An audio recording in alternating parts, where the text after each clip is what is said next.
Bonjour. Alors, pour étudier la convergence de l'intégrale de 0 à pi demi, la racine de tangente de x d de x. Tout d'abord, la fonction est continue sur 0 pi demi ouvert.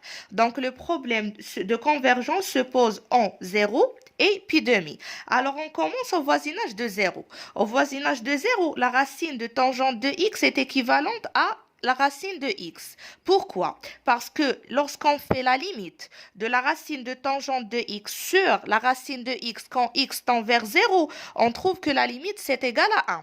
Donc les deux fonctions sont équivalentes. On a la racine de x c'est égal à x à la puissance 1 demi. Donc c'est égal à 1 sur x à la puissance moins 1 demi. On passe à Riemann.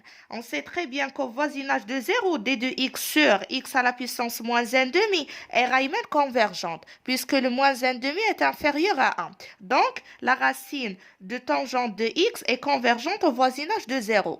On passe maintenant au voisinage de pi demi. Alors, au voisinage de pi demi, on a tout d'abord la racine de x, c'est égal à 1 sur la racine de tangente de x, c'est égal à 1 sur la racine de tangente de pi demi moins x. Alors, on raisonne de la même manière.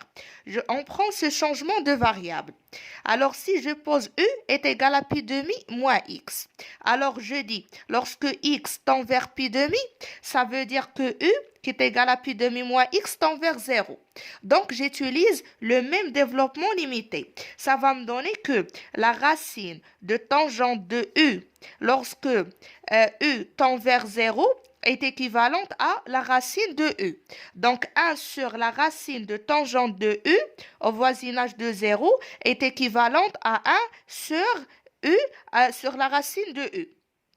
Donc, lorsque je remplace le e par pi demi moins x, je dois remplacer ici le 0 par pi demi. Alors, 1 sur la racine de tangente de pi demi moins x au voisinage de pi demi, ça sera équivalente à 1 sur pi demi moins x à la puissance 1 demi.